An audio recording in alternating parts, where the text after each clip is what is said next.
Baxın, gəlin özümüzə çox real, hamımıza tanış olan belə bir sual verək. Uğurlu olmaq doğrudanmı pis bir şeydir? Yəni, daha yaxşı bir iş axtarmaq, karyera pillələrində irəliləmək, yaxud gözəl geyinmək, yaxşı bir həyat tərzi sürmək günahdırmı? Təbii ki, yox. Amma biz tez-tez həyatın bu boz sahələrində hərəkət edirik, elə deyilmi? Harada ki, hər şey tam olaraq ağ və ya qara deyil. Bəs yaxşı, bütün bu ambisiyalarımız bizi hara aparır? Sərhəd harada bitir? Gəlin Lutun hekayəsi ilə bu mürəkkəb suallara birlikdə cavab tapaq. Deməli, hekayəmiz əslində necə başlayır? Lut, lap əvvəldən olduqca möhkəm bir mənəvi təmələ sahib idi. O, əmisi İbrahimlə birlikdə səyahət edir, həqiqi yaradanı tanıyır, onunla birgə ibadət edirdi və ən əsası İbrahimə verilən bərəkətləri paylaşırdı. O vaxtlar hər şey sadə idi, çadırlarda, köçəri bir həyat tərzi. Amma bir müddət sonra bu böyük uğur və bərəkət qəribə bir problemə, gərginliyə səbəb oldu. Həm İbrahimin, həm də Lutun mal qarası o qədər çoxaldı ki, eyni ərazidə yaşamaq sadəcə qeyri-mümkün oldu. Çobanlar arasında mübahisələr başladı. Bəs bu davamlı mübahisələri həll etmək üçün hansı addım atıldı? İbrahim həqiqətən böyüklük etdi. O, sülh yolu ilə ayrılmağı təklif etdi və ən əsası ilk seçimi Luta verdi. Və məhz burada biz iki tamamilə fərqli düşüncə tərzinin toqquşmasını görürük.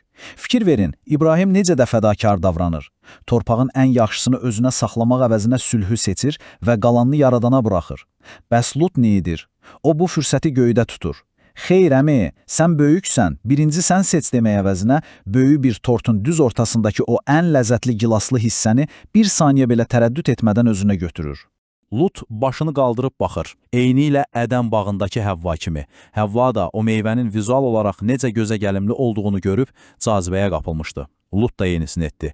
O, Yordan düzənliyinin o yaşıllığına, bol suyuna baxıb, mənəvi təhlükəsizliyi əvəzinə fiziki cəlbediciliyi seçdi. Və tam olaraq bu anda onun ürəyində mənəvi güzəştin ilk toxumları artıq cüzərməyə başlamışdı. Kompromis heç vaxt bir gecədə baş vermir. Bu 4 addımlıq, yavaş-yavaş inkişaf edən faciəvi bir prosesdir. Birinci addım, o sadəcə torpağa uzaqdan baxdı. Potensialı gördü. İkinci, çadırlarını Sodomaya qədər qurdu. Yəni hələ o günahkar şəhərə girməyib, amma düz kənarındadır, mənzərəyə baxır. Üçüncü, bir müddət sonra oxuyuruq ki, o artıq şəhərin düz içində yaşayır. Və nəhayət, 4-cü addım. O artıq şəhərin darvazalarında oturur, yəni o cəmiyyətə tam assimilyasiya olub. Görürsünüz, əvvəlcə kiçik, bəraət qazandırılan addımlar sonda insanın necə fərqli bir uçurma aparıb çıxarır. Lut bir dəfə müharibədə əsir düşür, əmisi İbrahim onu xilas edir, amma o yenə də Sodoma qayıdır. Niyə? Çünki artıq o dünyavi köklər onun ürəyini tamamilə sarmışdı. Bayaq dedik ki, Lut darvazada otururdu. Təsəvvür edin, qədim dövrdə bu sıradan bir şey deyildi. Darvaza ağzında oturmaq hakimlərin, ağsaqqalların, nüfuzlu adamların yeri idi. Yəni karyera baxımından Lut artıq zirvədə idi. Özünü yerli, hörmətli biri sayırdı. Məşhur sənətkarımız Müslim Maqamayevin vaxtilə dediyi çox maraqlı bir fikir var. Deyir ki, sən başqa bir ölkəyə gedə bilərsən, onların dilini, mədəniyyətini mükəmməl öyrənə bilərsən, hətta özünü onlardan biri hesab edərsən. Amma bircə dəfə aranızda münaqişə düşəndə, kimsə sənə dönüb sən gəlməsən deyəndə, bütün dünyan başına uçur. Lutla da tam olaraq bu baş verdi. Şəhər əhalisi ilk fürsətdəcə ona əsl kimliyini xatırlatdı. Sən kimsən ki, bizə ağıl öyrədirsən? Sən burada sadəcə qəribsən. Bir anın içində o illərin verdiyi status illüziyası paramparça oldu. Və ən kritik, ən acınacaqlı nöqtə, təsəvvür edirsinizmi? Lutun nüfuzu, mənəvi inandırıcılığı illər ərzində o qədər sıfıra enmişdi ki, nəhayət böyük bir təhlükə gələndə, o öz ailəsini, kürəkənlərini xəbərdar edəndə bilirsiniz nə oldu?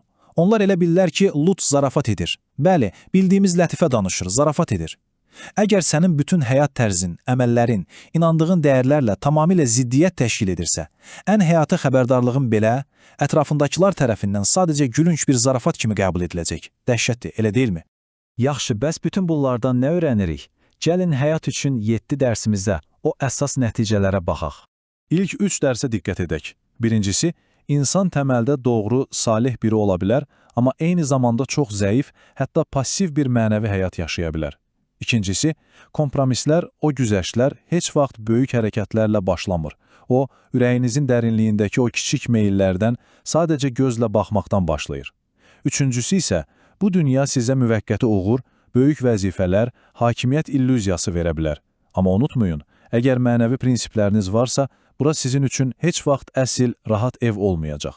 O, sadəcə sizi öz mənəvi gücünüzdən məhrum etməyə çalışacaq. 4-cü və 5-ci dərslər isə bizim o gizli qərarlarımızla bağlıdır. Gizli kompromislərə getdikcə, içimizlə çölümüz fərqləndikcə, səsini çıxarmadan inandırıcılığımızı itiririk. Və 5-ci dərs çox sərtdir. Bəli, mərhəmət var. Lut o məhv olan şəhərdən xilas edildi. Amma seçimlərimizin acı nəticələri silinmir. Lut həyatı boyu qurduğu hər şeyi itirdi. Sərvətini, evini, ailəsinin yarısını və onun nəsli sonradan İsrail xalqının ən böyük düşmənlərinə çevrildi. Yəni, atdığımız addımların nəticəsi mütləq bizimlə qalır. 6-cı dərs mənim ən sevdiyim müqayisələrdən biridir. Yaradanla birgə sadə bir çadırda olmaq, onsuz möhtəşəm bir sarayda olmaqdan qat-qat yaxşıdır. İbrahimin o daşına bilən sadə çadırına baxın. Orada əbədi bir hüzur, sadiqlik var idi. Lutun o inkişaf etmiş şəhərdəki komfortlu saray həyatı isə sadəcə içi-boş, sabun köpüyü kimi bir anda partlayacaq bir illüziya imiş. Hansı daha dəyərlidir? Doğrudan da bu sual üzərində uzun-uzadı düşünməyə dəyər. Və nəhayət, 7-ci dərs. Bıçağın ucunda gəzməyin. Yəni sərhədlərinizlə, doğrularınızla oyun oynamayın. Biz tez-tez deyirik axı, görəsən biraz da irəli getsəm, amma tam günah etməsəm necə olar? Özümüzə necə asanlıqla bəraət qazandırırıq, elə deyilmi?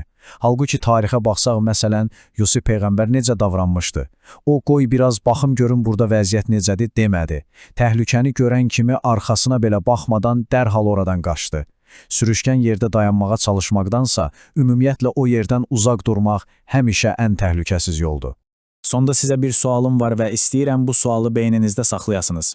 İndi öz həyatınıza baxın, öz boş sahələrinizdə, bəraət qazandırdığınız o xırda məsələlərdə, incə buzun üzərində gəzirsinizmi? Bəlkə də heç fərqində olmadan Lut kimi mənzərənin, o müvəqqəti cəlbediciliyin qurbanı olub addım-addım tamamilə yanlış istiqamətə gedirik. Ümid edirəm ki, bu izah sizi o hər gün etdiyiniz kiçik seçimləri yenidən dəyərləndirməyə vadar edəcək. Hər bir seçiminizin fərqində olun, çünki onlar sizin kimliyinizə çevrilir. Növbəti görüşlərə qədər özünüzə yaxşı baxın.